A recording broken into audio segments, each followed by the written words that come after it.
اور محمد بن محمد سلوات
الفاتحہ.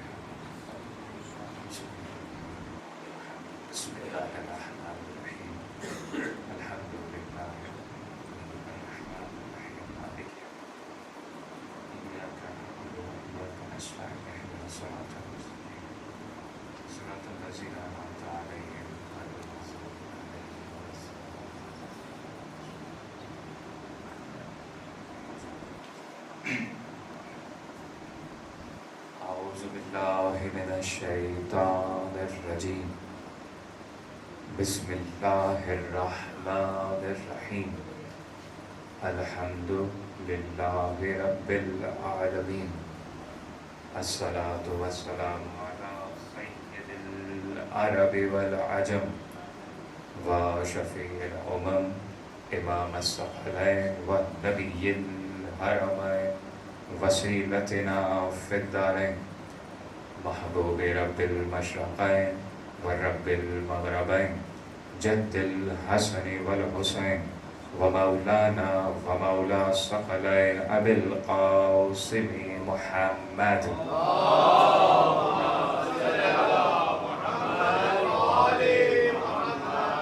وآلہ الطیبین الطاہرین المعصومین المنتخبین المظلومین المنتجبین الذین اذهب اللہ عنہم الرجس وطہرہم تطہیرا.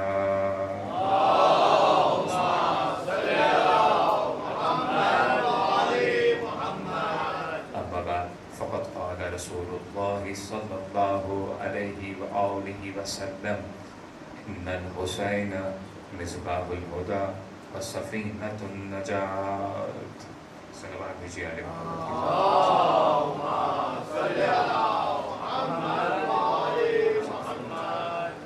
اللهم ارزقنا في الدنيا زيارة الحسين وفي الآخرة شفاعة الحسين. اللهم ادخل الجنة من باب الحسين.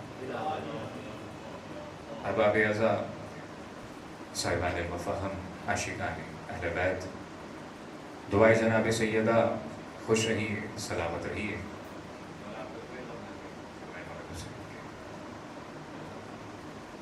قبل اس کے کہ میں اپنی تقریر کا قاعدہ آغاز کروں، ابھی کچھ دیر پہلے یہاں پر یہ سامنے بچے بیٹھے ہوئے ہیں، پروردگار ان کو سلامت رکھے.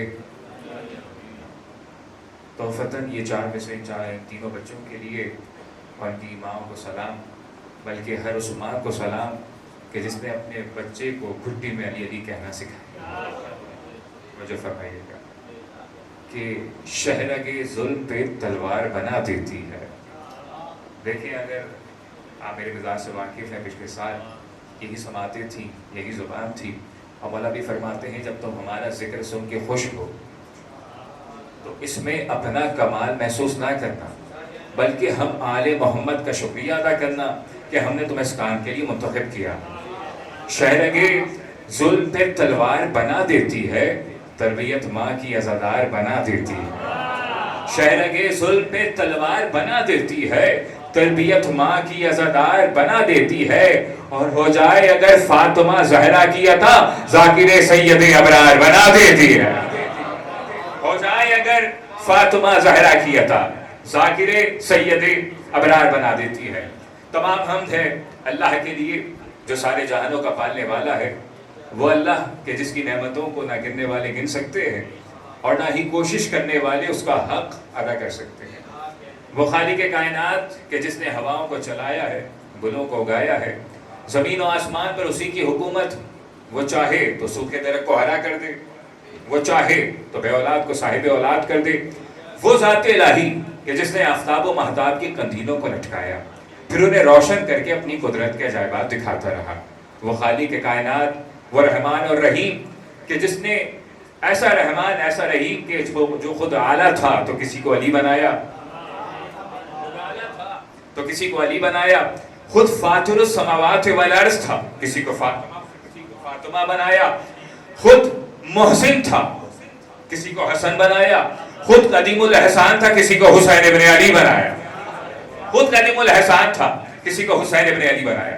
جس حدیث رسول کو آپ تمام احباب کی سماعتوں کے حوالے کیا، ارشاد کائنات کا رسول ہو رہا ہے کہ ان الحسین مصباح الہدا و سفینۃ النجات. توجہ ہے, ان الحسین مصباح الہدا و سفینۃ النجات, بے شک حسین چراغ ہدایت بھی ہے, وہ سفینۃ النجات اور نجات کی کشتی بھی ہے. اب توجہ میری جانب رکھیے گا, حسین چراغ ہدایت بھی ہے, حسین نجات کی کشتی بھی ہے. عزیزان محترم, غور طلب بات یہ ہے جب کسی کی تعریف کی جاتی ہے تو دیکھا یہ جاتا ہے تعریف ہو کس کی رہی ہے اور تعریف کرنے والا کون ہے. اور یہاں پر تعریف کرنے والا وہ ہے جس کے بارے میں قرآن مجید فرقان حمید کی سورہ احزاب کی آیت نمبر 45 گواہی دے رہی ہے کہ یا ایھا النبی انا ارسلناک شاہدا و مبشرا و نذیرا وداعیا الی اللہ باذنہ و سراجا منیرا. جسے قرآن سراج منیر کہہ رہا ہے وہ رسول کہہ رہا ہے حسین چراغ ہدایت ہے.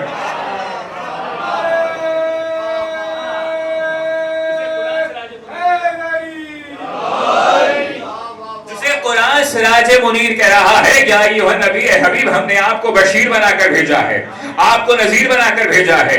وہ حبیب کہہ رہا ہے جسے سراج منیر بنا کر بھیجا, وہ حبیب کہہ رہا ہے حسین چراغ ہدایت ہے. اب میں سرکار دو عالم سے سوال کرتا ہوں, یا رسول اللہ, آپ کی بارگاہ میں ایک سوال ہے, یا رسول اللہ اگر آپ چاہتے تو کہہ سکتے تھے ان الحسین قمر الہدا, بے شک حسین ہدایت کا چاند ہے, مگر نہیں کہا.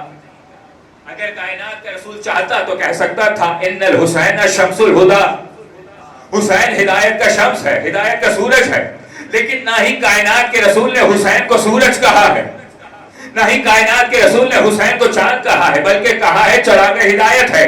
دلیل کیا ہے؟ دلیل یہ ہے کہ اگر انسان کسی ایسی کالی کوٹھری میں بند ہو جہاں نہ سورج کی چمک پہنچ سکتی ہے نہ چاند کی دمک پہنچ سکتی ہے, تو اس وقت بھی تلاش کرنا حسین چراغ ہدایت بن کے چمک رہا ہوگا.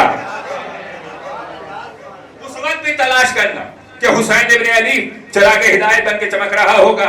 اور چراغ کا مزاج یہ ہے کہ ایک چراغ ہزار چراغ روشن کیا کرتا ہے. حسین تنہا چراغ تھے مگر ایسے 72 چراغ روشن کیے جو کل بھی زندہ باد تھے, آج بھی زندہ باد ہیں اور تا قیامت زندہ باد رہیں. ایسا حسین چراغ ہدایت, 72 چراغ روشن کیے, سب کے سب حسین نظر آ رہے تھے. تلواریں اپنی گردنوں پہ رکھتی تھی, یہ اپنا زہرا حکم تو دیجیے, ابھی اپنی گردنیں کاٹ دیتے ہیں. تو حسین اگر چراغ ہدایت بن کے چمک رہا تھا. کتاب کا حوالہ آپ کے حوالے کر رہا ہوں, معجزات آل محمد, اور دوسری کتاب مناقب اہل بیت جو کہ القطرہ, اس کے مؤلف ہیں شیخ احمد علی مستنبط. دوبارہ اپنے نوجوان دوستوں کو یہ کتاب کا حوالہ دے رہا ہوں, شیخ احمد علی مستنبط, بہت بڑے عالم دین ہیں. القطرہ انہوں نے کتاب لکھی, اس کا ترجمہ 4 جلدوں میں موجود ہے. اس کتاب کا نام ہے, 4 کتابیں جو موجود ہیں اردو میں, اس کا نام ہے مناقب اہل بیت. سب سے پہلے اس عالم کا حوالہ آپ کے حوالے کر رہا ہوں, شیخ احمد مستنبط. یہ وہ عالم دین ہے, بہت بڑے عالم دین. نجف اشرف میں محتشم ہمارے ساتھ زوار تھے کربلا کے, اور ہمارے ساتھ رہے. پروردگار آپ سب کو شرف زیارت بخشے. مولا یہاں پر جتنے بھی ہاتھ دعا کے لیے بلند ہوئے سب کو کربلا, سامرہ, نجف اشرف اور جتنی بھی دیگر زیارت مقدس آئے سب کا زیارت کا شرف بخشے. تو شیخ احمد مستنبط جن کی کتاب کا حوالے آپ کے حوالے کر رہا ہوں, القطرہ عربی کتاب ہے, اس کا ترجمہ مناقب اہل بیت کے نام سے کیا گیا, 4 جلدوں میں یہ موجود ہے. یہ وہ عالم دین کہ جنہوں نے 40 سال امام علی کے روزے میں نماز جماعت ادا کی ہے, امام جماعت رہے. اور جب وقت قریب آ پہنچا, کیونکہ دنیا سے کسی کو جانا ہے, تو اپنے بیٹے کو قریب بلائے اور بلا کر کہا کہ میں نے 40 سال یہاں پر عبادت کی ہے, امام جماعت رہا ہوں, میں یہ چاہتا ہوں دنیا سے جانے سے پہلے کوئی بڑا کارنامہ انجام کر جاؤں.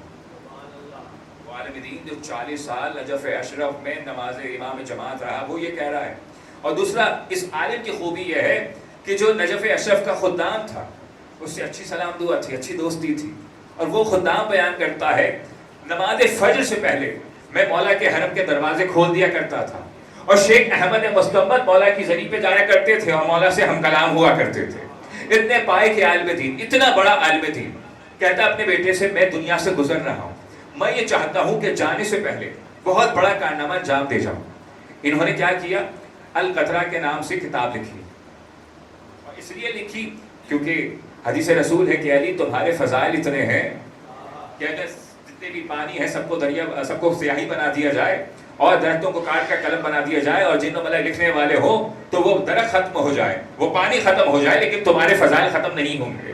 تو انہوں نے کتاب کا نام لکھا القطرہ، اور جیسے ہی کتاب لکھی خواب میں دیکھتے ہیں کہ ان کا سر جناب زہرا نے اپنے زانوں پہ رکھا ہوا ہے۔ اس عالم دین کا سر جناب زہرا نے اپنے زانوں پہ رکھا ہوا ہے۔ یہ عالم بی بی سے خواب میں کہتے ہیں، بی بی میں اتنا بڑا گنہگار اور اتنا بڑا اجر، اتنا بڑا انعام، تو جناب زہرا نے فرمایا یہ اجر اس فضیلت کی بنا پر ہے جو تم نے ہماری شان میں فضائل لکھے ہیں، یہ اجر اس کا ہے۔ تو یہ احمد مستنبط، اسی کتاب سے حوالہ آپ کے حوالے کر رہا ہوں کہ رسول کے صحابی ہیں ابن کعب، فرماتے ہیں کہ میں مسجد نبوی میں موجود تھا، میں نے دیکھا کہ اللہ کا رسول بھی بیٹھا ہوا ہے اور کچھ دیر بعد فرزند زہرا حسین ابن علی تشریف لائے۔ جیسے ہی تشریف لائے کائنات کے رسول نے کہا اے زمین و آسمان کی زینت تجھ پہ میرا سلام، اے زمین و آسمان کی زینت تجھ پہ میرا سلام۔ ابن کعب کہتے ہیں میں نے اللہ کے رسول سے کہا یا رسول اللہ کیا آپ کے علاوہ بھی کوئی زمین و آسمان کی زینت ہے؟ تو اللہ کے رسول نے کہا ابن کعب جب مجھے معراج پر لے جایا گیا تو میں نے دیکھا کہ آسمان کے دونوں جانب لکھا ہوا ہے حسین چراغ ہدایت بھی ہے، حسین سفینہ نجات بھی ہے، حسین چراغ ہدایت بھی ہے، حسین سفینہ نجات بھی ہے۔ تو چراغ کی خوبی یہ ہے کہ ایک چراغ ہزار چراغ روشن کرتا ہے۔ اب یہاں مثال آپ کے حوالے کر رہا ہوں، مشاہدہ آپ نے کرنا ہے۔ ایک چراغ میرے دائیں ہاتھ پہ رکھا ہوا ہے، دوسرا چراغ بائیں جانب رکھا ہوا ہے۔ میں یہ کہوں گا کہ اس چراغ سے دوسرا چراغ روشن کرتے ہیں۔ آپ کہیں گے نہیں علامہ صاحب، کامران صاحب، ضروری یہ ہے کہ چراغ بلا فصل ہو، چراغ کا بلا فصل ہونا ضروری ہے۔ اور دوسری مثال آپ کے حوالے کر رہا ہوں کہ جب چراغ روشن ہوتا ہے، شمع جب روشن ہوتی ہے تبھی پروانے اس کے ارد گرد چکر لگایا کرتے ہیں، تبھی پروانے اس کے ارد گرد چکر لگایا کرتے ہیں۔ جیسے ہی شمع بجھ جاتی ہے کہ پروانے چلے جایا کرتے ہیں۔ تو اب سمجھے شب ہجرت جب چراغ چلا گیا تھا، شب ہجرت جب چراغ چلا گیا تھا، اور جناب عائشہ ام المومنین بھی فرماتی ہیں جب سرکار چلے جاتے تھے اور ہماری سوئی کھو جاتی تھی تو ہم سرکار کے تشریف لانے کا انتظار کیا کرتے تھے۔ جیسے ہی سرکار تشریف لاتے تھے تو آپ کے جسم اطہر سے ایسا نور ساطر ہوتا تھا کہ ہم اپنی کھوئی ہوئی سوئی تلاش کر لیا کرتے تھے۔ تو جب شب ہجرت وہ چراغ چلا گیا تھا، ہر طرف اندھیرا ہو جاتا اور کافی ساری رات یہ نہ سمجھتے کہ محمد سو رہے ہیں یا پھر علی سو رہے ہیں۔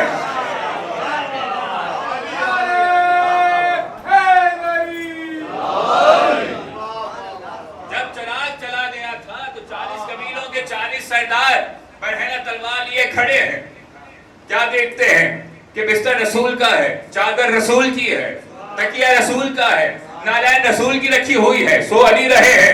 چادر کو جیسے ہی ہٹایا کہا محمد کہاں ہے؟ کہا میرے حوالے کر کے گئے تھے۔ جب مجھ سے پوچھ رہے ہو تو شاعر نے پورے منظر کو 4 مصروں میں بند کیا کہ لہجہ وہی، گفتار وہی، نالین وہی ہے، لہجہ وہی، گفتار وہی، نالین وہی ہے، چلتا ہے تو لگتا ہے کہ اللہ کا نبی ہے، لہجہ وہی، گفتار وہی، نالین وہی ہے، چلتا ہے تو لگتا ہے کہ اللہ کا نبی ہے۔ انگشت بدن دان تھے سب مکے کے کافر، سویا تو محمد تھا جاگا تو علی ہے۔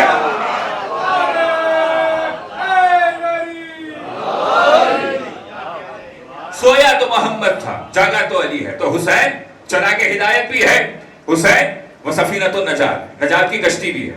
ایک شخص آیا فرزند رسول کی بارگاہ میں، کہنے لگا فرزند رسول یہ بتائیے کہ کیا آپ سب کے سب کشتی نجات؟ اس لیے کہ اللہ کے رسول نے کہا ہے کہ اہل بیت کی مثال کشتی نوح جیسی ہے، جو اس میں سوار ہو گیا وہ نجات پا گیا۔ اب یہاں پر اس حدیث کو تھوڑی دیر کے لیے روک رہا ہوں، اس حدیث کو آپ کے حوالے کروں کہ اہل بیت کی مثال کشتی نوح جیسی ہے، جو اس میں سوار ہو گیا وہ نجات پا گیا۔ تو عزیزان محترم، کشتی جناب نوح کی بھی ہے، کشتی اہل بیت کی بھی ہے، لیکن ایک فرق ہے جناب نوح کی کشتی میں اور اہل بیت کی کشتی میں۔ نوح کی کشتی میں جو جیسے سوار ہوا وہ ویسا بن کے اترا۔ توجہ، نوح کی کشتی میں، جناب نوح کی کشتی میں جو جیسا سوار ہوا وہ ویسا بن کے اترا، جس کی جیسی طبیعت تھی وہ ویسی طبیعت لے کے اترا، جس کا جیسا مزاج تھا وہ ویسا مزاج لے کے اترا. لیکن کیا کہنے اہل بیت کی کشتی میں کہ اگر ان کی کشتی میں انسان آیا تو مسلمان بن کے اترا, مسلمان آیا تو سلمان بن کے اترا, سلمان آیا تو فخر سلیمان بن کے اترا, بے زر آیا تو بوزر بن کے اترا, بے بال آیا تو بلال بن کے اترا, غریب آیا تو غریب نواز بن کے اترا. یہ وہ کشتی ہے جہاں بے پر و پرواز آیا تو گلال کرم شہباز کرندے بن کے اترا.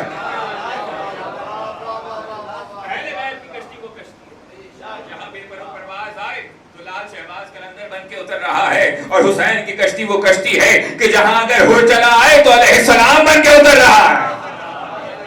یہ وہ کشتی ہے حسین کہ جہاں اگر ہر آ رہا ہے تو علیہ السلام بن کے اتر رہا ہے. تو مولا یہ بتائیے آپ سب کے سب کشتی نجات ہیں.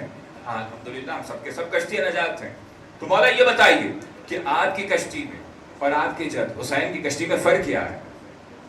جب سب کے سب کشتی نجات ہیں تو آپ کی کشتی میں اور آپ کی جد حسین کی کشتی میں فرق کیا ہے؟ فرزند زہرا نے کہا سنو, ہماری کشتی میں اور ہمارے جد حسین کی کشتی میں فرق یہ ہے کہ ہمارے جد کی کشتی بہت تیز چلا کرتی ہے. مولا سے پوچھا مولا دلیل, کہا وہ سب سے آخر میں کشتی میں سوار ہوا تھا لیکن حسین نے سب سے پہلے جنت کا پروانہ دے دیا.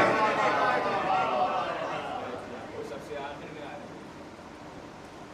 لیکن حسین سب سے پہلے جنت کا پروانہ دے رہے ہیں. تھاجوش میں شبیر کا دریائے سخاوت, تھاجوش میں شبیر کا دریائے سخاوت, گستاخی دشمن کا نہ شکوانا گلا تھا. تھاجوش میں شبیر کا دریائے سخاوت, گستاخی دشمن کا نہ شکوانا گلا تھا.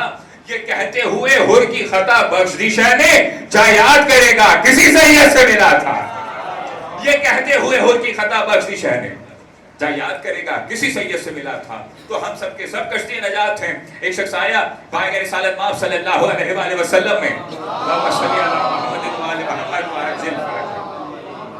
اور کہنے لگا یا رسول اللہ یہ بتائیے کہ جب میں مشکل میں ہوں تو کیا کیا جائے؟ کائنات کے رسول نے کہا سنو, میرے 12 جانشین ہیں, جب بھی کسی مشکل میں ہو تو میرے 12 جانشینوں کو یاد کرو. کہ رسول اللہ سمجھائیے تو صحیح کیسے یاد کرو؟ تو اللہ کے رسول نے فرمایا سنو, جب مشکل میں ہو تو علی کو یاد کرو, جب مشکل میں ہو تو علی کو یاد کرو, جب حسن زن چاہیے تو حسن کو یاد کرو, جب صبر چاہیے تو حسین کو یاد کرو, جب شفا چاہیے تو زین العابدین کو یاد کرو, جب علم کا مسئلہ ہو تو ماکل العلوم کو یاد کرو, جب فقہ کا مسئلہ ہو تو جعفر صادق کو یاد کرو, جب غصے پہ قابو کرنا ہو تو موسی کاظم کو یاد کرو, جب اللہ کو راضی کرنا ہو تو علی رضا کو یاد کرو, جب تقویٰ چاہیے تو محمد تقی کو یاد کرو, جب نقاوت چاہیے تو علی نقی کو یاد کرو, جب عسکری طاقت چاہیے تو حسن عسکری کو یاد کرو. اور پھر فرمایا سنو, جب دشمن کا خنجر شہرک سے زیادہ قریب ہو اور خنجر چلنے ہی والا ہو تو اس وقت کیا صاحب زمان ادریک نہیں کہنا میرا بیٹا مہدی تمہیں چھڑا کر لے جائے گا. پر محمد والے محمد بلندر صلوات نعرہ حیدری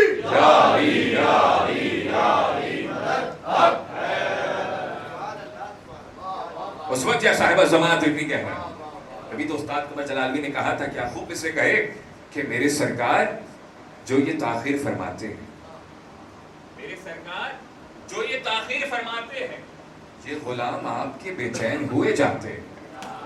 میرے سرکار جو یہ تاخیر فرماتے ہیں یہ غلام آپ کے بے چین ہوئے جاتے ہیں. مولا آپ اپنے جد امجد کی طرف غور تو کریں, وہ تو آواز کو سنتے ہی چلے آتے ہیں. جد امجد کی طرف غور تو کریں, وہ تو آواز کو سنتے ہی چلے آتے ہیں. تو حسین چراغ ہدایت بھی ہے, حسین سفینہ نجات بھی ہے. اہل سنت علماء نے اپنی کتابوں میں لکھا, اور کتاب کا حوالہ آپ کے حوالے کرو, ترمذی شریف میں اس روایت کو نقل کیا گیا ہے جو کہ سعد ابن ابی وقاص سے منسوب ہے. دوسری روایت فتاوی عزیزی میں شاہ عبد العزیز محدث دہلوی لکھتے ہیں کہ ابن کعب سے روایت کی ہے اور دوسرے صحابیوں سے روایت کی ہے. فرماتے ہیں کہ حسن اور حسین کی فضیلت یہ ہے کہ حسن سرتا سینہ, توجہ فرمائیے گا, حسن مجتبی سرتا سینہ رسول خدا کے مشابہ تھے, اور سینہ تا پاؤں مولا علی کے مشابہ تھے. اور اس کے برعکس امام حسین سرتا سینہ مولا علی کے مشابہ تھے, اور سینہ تا پاؤں رسول خدا کے مشابہ تھے. یہ پوری تصویر آپ کے ذہنوں میں محفوظ ہوئی کہ حسن سرتا سینہ رسول کے مشابہ ہے. دوبارہ دہرا رہا ہوں, حسن سرتا سینہ رسول خدا کے مشابہ ہیں، حسین سینہ تا پاؤں محمد کے مشابہ ہیں. تو اب سمجھ میں آیا کہ اگر حسن کچھ لکھے تو یہ نہ سمجھنا حسن نے لکھا ہے بلکہ سمجھنا محمد نے لکھا ہے. اور اگر حسین چل کر کربلا میں قیام کرے تو یہ نہ سمجھنا حسین نے قیام کیا ہے بلکہ سمجھنا مصطفیٰ نے قیام کیا ہے.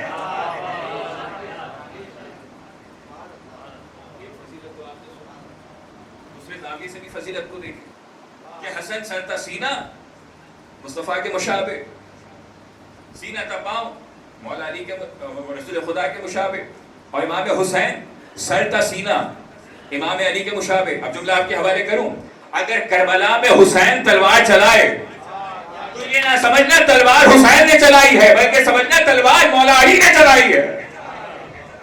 جہاں تک آپ کی بات اپنی گفتگو کو لے کر جانا چاہ رہا تھا کہ حسین ابن علی کربلا میں تلوار چلا رہے تھے، لیکن جب تلوار چلتی تھی کسی کو مارتی تھی، کسی کو چھوڑ دیتی تھی، کسی کو مارتی تھی، کسی کو چھوڑ دیتی تھی. کسی نے پوچھا فرزند رسول امام محمد باقر علیہ السلام سے،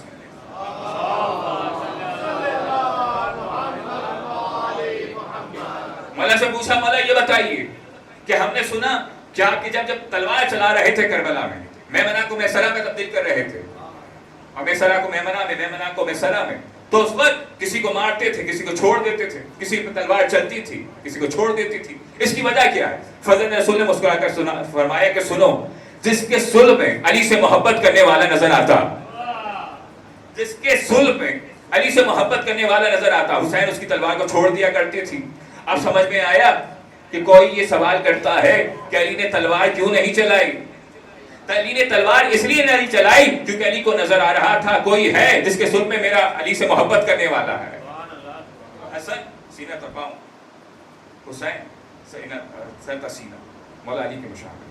اور پھر روایت لکھی، یہ جتنی بھی روایت آپ کے حوالے کر رہا ہوں ہمارے کتابوں میں موجود بھی ہے، لیکن اہل سنت کتابوں میں بھی یہ حوالہ موجود ہے کہ جناب زہرا سے کہا گیا کہ ہمارے پاس کوئی لباس نہیں ہے، تو جناب زہرا نے کہا کہ بیٹا پریشان کیوں ہوتے ہو، صبح کا سورج طلوع ہوگا درزی تمہارے کپڑے لے کر آئے گا، صبح کا سورج طلوع ہونے دو درزی تمہارے کپڑے لے کر آئے گا. جیسے ہی صبح کا سورج طلوع ہوا تک الباب ہوا، جناب فضا نے پوچھا کون؟ آواز آئی انا خیاط الحسنین، میں حسنین کا درزی ہوں. توجہ فرمائیے گا، انا خیاط الحسنین واقعہ آپ کے ذہنوں میں محفوظ ہے لیکن اپنے موضوع سے متصل کر رہا ہوں. میں حسنین کا درزی ہوں. اب توجہ فرمائیے گا، تھا کون؟ رضوان جنت بن کے آیا ہے حسنین کا درزی.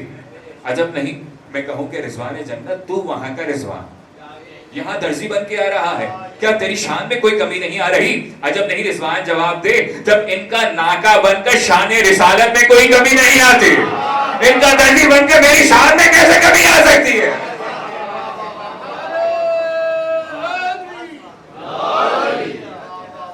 جب ان کا ناکا بن کر شان رسالت میں کوئی کمی نہیں آ رہی، میری شان میں کیسے کمی آ سکتی ہے؟ اچھا رضوان یہ تو بتا، تو آ رہا ہے جنت سے، اور جنت سے تنہا نہیں آ رہا بلکہ لباس حسنین لے کے آ رہا ہے. اے رضوان یہ بتا، ہم نے سنا ہے کہ جب جناب آدم کو جنت سے نکالا جا رہا تھا، جنتی لباس پہنے ہوئے تھے، پروردگار نے کہا آدم یہ جنت کا لباس ہے، یہیں پہ اتار.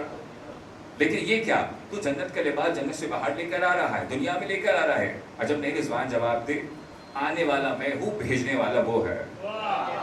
آنے والا میں ہوں، بھیجنے والا وہ ہے. اسی سے سوال کرو. میں کہوں گا بار الہ تیری شان میں کوئی بے ادبی نہیں. پروردگار جب آدم کو نکال رہا تھا، دنیا میں بھیج رہا تھا، کہہ رہا تھا آدم جنت کا لباس ہے، جنت میں رہنے دو، لیکن حسنین کے لیے جنت کا لباس دنیا میں کیوں بھیج رہا ہے؟ عجب نہیں بارگاہ الہی سے جواب آئے، جب میں آدم کو دنیا میں بھیج رہا تھا، جنت کا خالق بھی میں تھا، جنت کا مالک بھی میں تھا. کیجئے گا، جب آدم کو جنت سے نکال رہا تھا تو جنت کا خالق بھی میں تھا، جنت کا مالک بھی میں تھا. لیکن جب سے شب ہجرت ان کے بابا علی نے بستر رسول پہ سو کے رسالت کی جان بچائی ہے، اپنا نفس بیچا ہے، میری رضائیں خریدی ہے، تو جنت کا خالق تو میں ہوں مگر مالک آل محمد ہے. یہ جب چاہے لباس منگوا لے، یہ جب چاہے کھانا منگوا لے.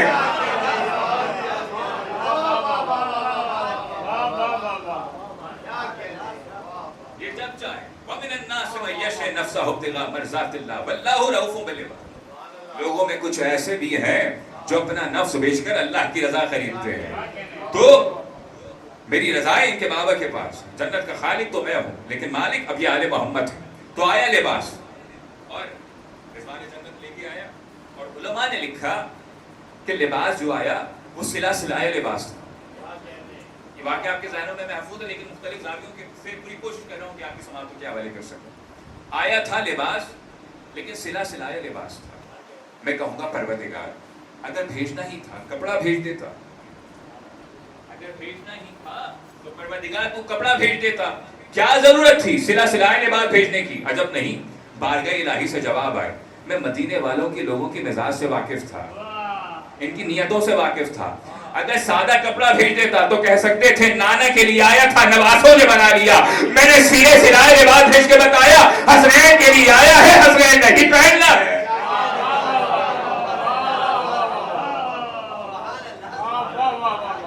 حسنین نہیں پہننا ہے. اچھا حسنین کے لیے لباس جنت آیا اور رضوان جنت لے کے آیا. آسمان والے فرش پہ آئے. آسمان والے فرش پہ آئے. کبھی روٹیاں لینے آسمان والے فرش پہ آتے ہیں, کبھی ذکر حسین سننے آسمان والے فرش پہ آتے ہیں. تو یہ واقعہ بھی آپ کے ذہنوں میں محفوظ اپنے موضوع سے متصل کر رہا ہوں کہ نیت کی کہ اگر حسن حسین صحت یاب ہو جائے تو ہم منت مانتے ہیں کہ 3 روزے رکھیں گے. دونوں بچوں نے روزے رکھے اور اہل بیت نے 7 روزے رکھے. روزانہ کوئی نہ کوئی آتا, کوئی یتیم بن کے آیا, کوئی مسکین بن کے آیا, کوئی یتیم بن کے آیا, کوئی اسیر بن کے آیا. اور تینوں روز روٹیاں چلی. جناب فضا کی روٹی بھی چلی, جناب زہرا کی روٹی بھی چلی, امام حسن کی بھی روٹی, امام حسین کی بھی روٹی اور مولا علی کی بھی روٹی. اب یہاں پیغام دیجیے گا کوئی ہمارے پاس اگر آئے اور ہم سے کچھ مانگے, پہلے دن مثال کے طور پہ یہی مثال آپ کے حوالے کروں, پہلے دن کوئی شخص آ جائے ہم اسے 2 روٹی دے دیں گے. دوسرے روز کوئی سائل آ جائے ہم اسے 3 روٹی دے دیں گے. اب وہ تیسرے روز آتے ہیں تو ہو سکتا ہے کہ 3 سے 2 ہو جائیں, چوتھے روز آئے تو ہو سکتا ہے کہ 2 سے 1 ہو جائے. یہی فرق ہے انسان میں اور اہل بیت میں. ہمارا دامن چھوٹا ہے, ان کی عطا بہت بڑی ہے. ہمارا دامن چھوٹا ہے, ان کی عطا بہت بڑی ہے. تو کبھی کوئی یتیم بن کے آ رہا ہے, کوئی مسکین بن کے آ رہا ہے, کوئی اسیر بن کے آیا ہے. میں کہوں گا پروردگار مکے میں بہت سے اسیر تھے, بہت سے فقیر تھے, تو کسی کو بھی بھیج دیتا کہ یہ مدینے کا یہ مکے کا فقیر ہے, یہ مکے کا اسیر ہے. لیکن کیا ضرورت تھی پروردگار فرشتوں کو اسیر بنا کر بھیجنے کی؟ عجب نہیں بارگاہ الہی سے جواب آئے. میں دنیا والوں کو یہ بتلانا چاہ رہا تھا کہ اہل بیت کے در سے مانگنے والا فقیروں جیسا نہیں ہوتا, فرشتوں جیسا ہوتا ہے.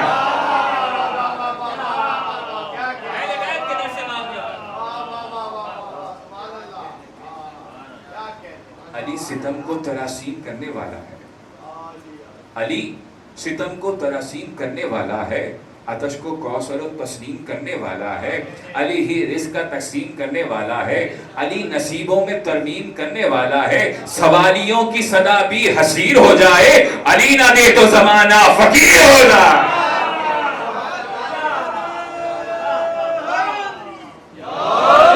علی نہ دے تو زمانہ فقیر ہو جائے.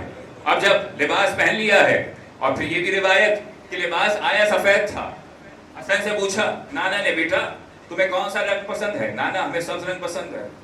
حسین تمہیں کون سا رنگ پسند ہے؟ ہمیں سرخ رنگ پسند ہے. جو پسند تھی ویسے ہی کرتے تبدیل ہو گئے, ان رنگوں میں تبدیل ہو گئے. اب جیسے ہی دونوں شہزادے تیار ہوئے, کہنے لگے نانا تیار تو ہم ہو چکے ہیں, لیکن ہم نے یہ دیکھا ہے کہ جتنے بھی مدینے والے بچے ہیں سب کے پاس نیا لباس بھی ہے, نئی سواری بھی ہے. نانا ہمارے پاس لباس تو ہے لیکن ہمارے پاس سواری موجود نہیں ہے. تو اللہ کے رسول نے کیا کہا؟ بیٹا چلو نماز پڑھنے چلتے ہیں, اس کے بعد ہم آپ کی سواری کا اہتمام کرتے ہیں. جیسے ہی مسجد نبوی میں کائنات کا رسول پہنچا اور نماز ادا کی, نماز ادا کرنے کے بعد کائنات کا رسول ناکے کی شبیہ بن گیا. توجہ فرمائیے گا, ناکے کی شبیہ بن گیا. اور اللہ کا رسول جو ناکا بنا وہ مسجد نبوی میں بنا ہے, مسجد نبوی کی گلیوں میں نہیں بنا ہے. تو اللہ کا رسول بتانا یہ چاہ رہا تھا کہ مسجد میں حسین کی دلجوئی کرنا عبادت ہوتا ہے. یہی وجہ ہے ہم ذکر حسین کر رہے ہیں, اس لیے کہ ذکر حسین کرنا عبادت ہے.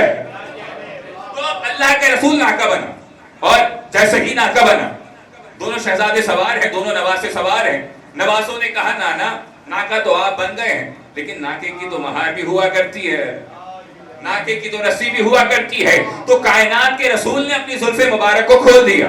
ایک زلف حسن کے ہاتھ میں دی، دوسری زلف حسین کے ہاتھ میں دی ہے. جہاں حسن جاتے ہیں وہیں حسین جاتے ہیں، جہاں حسین جاتے ہیں وہیں حسن جاتے ہیں. فطرت یہ سمجھانا چاہ رہی تھی کہ دیکھو اگر دیکھنا چاہتے ہو امامت کیا ہوتی ہے تو یہ دیکھ لو، نہ حسن میں کوئی اختلاف ہے نہ حسین میں کوئی اختلاف ہے، نہ کوئی حسن میں اختلاف نہ کوئی حسین میں اختلاف. جہاں تک میں اپنے پیغام کو لے جانا چاہ رہا تھا، نہ حسن میں کوئی اختلاف نہ حسین میں کوئی اختلاف. اب جیسے ہی نانا کی زلف مبارک کو دونوں شہزادوں نے تھاما ہے، چھوٹے بیٹے حسین نے کہا نانا جب کوئی ناکے پہ سوار ہوتا ہے تو ناکا آواز بھی نکالا کرتا ہے، نانا ناکے کی آواز بھی ہوا کرتی ہے. تو اللہ کے رسول نے ناکے کی آواز نکالنا شروع کی. اب پشت پر حسن حسین دونوں سوار ہیں، نواسے دونوں پشت رسول پہ سوار ہیں. ایک ذل حسن کے ہاتھ میں ہے، ایک ذل حسین کے ہاتھ میں ہے.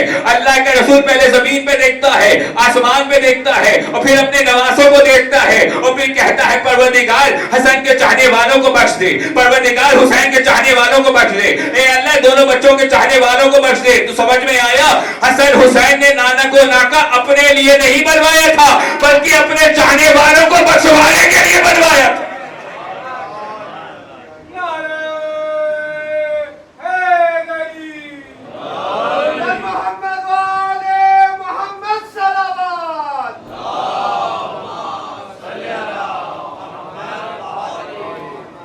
حسن حسین نے اپنے نانا کو ناکا اپنے لیے نہیں بنوایا تھا بلکہ ہم جیسے گناہگاروں کو بخشوانے کے لیے بنوایا تھا.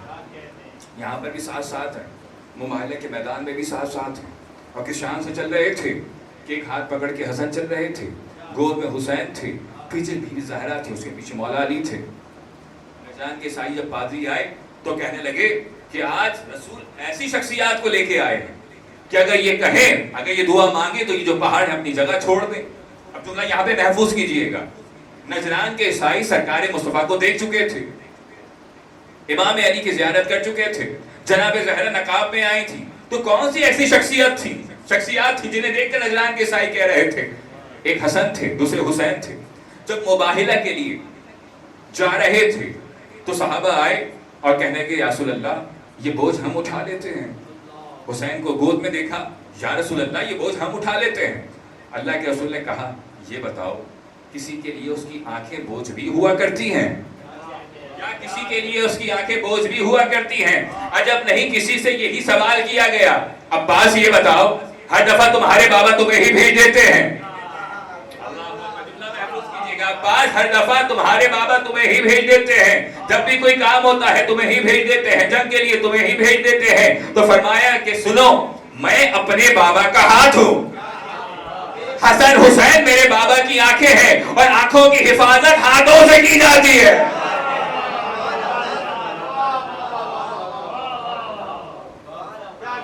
وہ مباہلہ کے دن سے مصطفیٰ کے بیٹے ہیں. میرے بابا اپنے بیٹوں کو یاد کرتے ہیں، اپنے بیٹے کو یاد کرتے ہیں، اور میں اپنے بابا کا ہاتھ، آنکھوں کی حفاظت ہاتھوں سے کی جاتی ہے. اور ایسا پروان چڑھایا حضرت عباس کو، ہر وقت نصرت کے لیے ساتھ ساتھ رہے. شہزادہ علی اکبر ہم شبیہ پیغمبر، امام علی ہم شبیہ علی، مولا عباس ہم شبیہ علی. کہا جاتا ہے کہ میرے بچے پیغام محفوظ کیجئے گا، شہزادہ علی اکبر کو پھول بہت پسند تھے. یہی وجہ ہے کہ فرزند زہرا امام حسین نے مدینے سے باہر ایک بہت بڑا باغ تعمیر کروایا تھا، جہاں روز نماز فجر کے بعد حضرت علی اکبر اور حضرت عباس سیر کرنے جایا کرتے تھے. جیسے ہی نماز فجر ختم ہوتی مدینے کے لوگ اپنی چھتوں پہ چڑھ جایا کرتے تھے کہ آج ہاشم کے چاند دیکھیں گے، ہاشم کے گھر کے نورانی چہرے دیکھیں گے. لوگ اپنے چھتوں پہ کھڑے ہوتے اور دیکھتے کہ اکبر بھی جا رہے ہیں، عباس بھی جا رہے ہیں. حضرت عباس کا مزاج یہ ہوتا کبھی اکبر کے دائیں جانب چلتے، کبھی بائیں جانب چلتے. کسی مدینے کے شخص نے کہا عباس اکبر سے آپ بڑے ہیں، آپ اکبر سے بڑے ہیں، اکبر کو چاہیے کہ آپ کی تعظیم کریں، نہ کہ آپ کو چاہیے کہ اکبر کی تعظیم کریں. جملہ سنیے گا باب الحوائج کا. کہتے ہیں مجھے یہ بتاؤ اکبر کس کی شبیہ ہے؟ مجھے یہ بتاؤ اکبر کس کی شبیہ ہے؟ کہا محمد مصطفیٰ کی. پھر کہا پلٹ کے مجھے یہ بتاؤ میں کس کی شکل ہوں؟ کہا علی مرتضیٰ کی. کہا علی جب تک زندہ رہے مصطفیٰ کے ساتھ ساتھ رہے میں اکبر کی تعظیم اکبر سمجھ کے نہیں کرتا، اکبر کی تعظیم محمد سمجھ کے کرتا. میں اکبر کی تعظیم محمد سمجھ کے کرتا. وفاؤں کا پروردگار، زینب کی چادر کا محافظ عباس. جو لوگ زیارت کے لیے گئے ہیں تو وہاں پر ایک دروازہ ہے حضرت عباس کا، اس پہ زیارت کے ذکر لکھا ہوا السلام علیکہ یا صاحب لواء الحسین علیہ السلام. سلام ہو آپ پر اے حسین کا پرچم اٹھانے والے. ایسا پرچم حضرت نے اٹھایا کہ تا قیامت عباس کے پرچم کی طرح. جب یہ پرچم اٹھتا ہے تو آپ دیکھیں جس طرح سے حضرت عباس اپنی زندگی میں بچوں سے بہت محبت کیا کرتے تھے، بچے حضرت عباس سے محبت کیا کرتے تھے. اس کی عملی دلیل یہ ہے جب بھی علم اٹھتا ہے تو بچے ساتھ میں نظر آتے ہیں. یہ ہے معجزہ، یہ ہے حضرت عباس کا معجزہ. بچپن ہے حضرت عباس کا. امام علی گھر پہ پہنچے تو کیا دیکھتے ہیں کہ شہزادی زینب اور شہزادی فضہ عباس کے ساتھ صحن خانہ میں کھیل رہے ہیں اور عباس کو چلنا سکھا رہے. امام قریب پہنچے، کہا بیٹی زینب یہ کیا کر رہی؟ اس لیے کہ جب کسی بچے کو چلنا سکھایا جاتا ہے تو ہمیشہ بڑے اس بچے کے ہاتھ کو تھامتے ہیں، لیکن میں یہ دیکھ رہا ہوں کہ عباس نے چھوٹے چھوٹے ہاتھوں سے آپ کے ہاتھ تھامے ہوئے ہیں. علی کی بیٹی نے کہا بابا آج عباس زینب کو چلنا سکھا رہا ہے. اللہ اکبر، بابا آج میرا بھائی عباس مجھے چلنا سکھا رہا ہے. عجب نہیں علی کی آنکھوں میں آنسو آئے ہوں گے. آیا ہوگا 61 ہجری کا کربلا ذہن میں کہ کس طرح سے کربلا سے کوفہ، کوفہ سے شام زینب بے متناؤ چادر پھیرائی جا رہی ہوگی اور ظالم تانا دے رہا ہوگا زینب کہاں ہے تیری چادر کا محافظ، زینب کہاں ہے تیرے ردا کا پاسواں، زینب کہاں ہے حسین کے لشکر کا علمدار. ہاں زادارو وقت اثر قریب ہے. عباس صبح سے شام تک دیکھ رہے ہیں کہ لاش پہ لاش آ رہی ہے. حسین ہر شہید کا لاشا لا رہے ہیں، گھر کے بچوں کے لاشیں آ رہے ہیں. چھوٹے چھوٹے محمد کے جب جیسے ہی لاشیں حضرت عباس نے دیکھے سر کو پیٹ کر کہتے ہیں آقا اب تو اجازت دو. گھر کے بچوں کے لاشیں بھی عباس اپنی آنکھوں کے سامنے دیکھ رہا ہے. حسین نے کہا عباس ہم تمہیں کیسے اجازت دیں، آپ تو ہمارے لشکر کے علمدار ہیں. غازی کی آنکھوں سے آنسو جاری ہوئے، رو کر کہا آقا اب وہ لشکر ہی کہاں ہے جس کا عباس علمدار ہوا کرتا تھا. اے میرے سید و سردار عباس کو لڑنے کی اجازت دیجئے. حضرت عباس اجازت مانگ رہے ہیں لیکن حسین اجازت نہیں دے رہے. کیا دیکھتے ہیں کہ خیمے کا پردہ اٹھا ایک 4 سال کی بچی ہے سوکھی مشق کو لیتے ہوئے دوڑتی ہوئی آتی ہے. چچا کے پاس آ کر کہتی ہے چچا خیموں میں الاتش کی صدائیں بلند ہو رہی ہے، امو میں بچوں سے وعدہ کر آئی ہوں اپنے چچا عباس سے کہو گے میرے چچا پانی کی سبیل ضرور کریں گے. چچا سکینہ وعدہ کر آئی ہے، چچا پانی کی کوئی سبیل کیجئے. ہاں زاداروں مشق سکینہ کو اٹھایا، سکینہ کا ہاتھ پکڑا، امام کی خدمت میں پہنچے، زانو ادب ہو کر بیٹھ گئے اور کہتے ہیں آقا اب تو ہمیں لڑنے کی اجازت دو. حسین کی آنکھوں سے آنسو جاری ہوئے. کہا عباس ایسی سفارش لے کر آئے ہو جس کی بات ہم نے کبھی نہیں ٹالی ہے. اس کے بعد بی بی سکینہ سے مخاطب ہوئے اور کہنے لگے سکینہ چچا کو بھیج تو رہی ہو لیکن یاد رکھنا نہ تمہارا 6 مہینے والا بچے گا نہ میرا 32 برس کا بھائی عباس. کمل اللہ حضر کمل زہرا اے سکینہ چچا کو بھیج تو رہی ہو، نہ تیرا 6 مہینے والا صغر بچے گا نہ میرا عباس بچے گا. ہاں زاداروں عباس کو اجازت ملی ہے، عباس ہمیں تمہیں پانی لانے کی اجازت دے رہے ہیں. ہاں زاداروں ام البنین کا چانے کے خیمے میں آتا ہے اور کہتا ہے شہزادی عباس کو اجازت دو، شہزادی زینب خدا حافظ، شہزادی کلثوم خدا حافظ. ایک ایک بی بی کو سلام آخر کیا. جیسے ہی جانے لگے علی کی بیٹی کے خیمے کا پردہ اٹھا. علی کی بیٹی کہتی ہے شہزادیوں بیویوں ادھر آؤ. جب مدینے سے چلی تھی تو زینب نے ایک وعدہ کیا تھا میں ضمانت دیتی ہوں ہماری چادر کا محافظ زندہ ہے، لیکن زینب اپنا کیا ہوا واپس لے رہی ہے وعدہ. زینب کی چادر کا محافظ جا رہا ہے، میری ردا کا پاسبان جا رہا.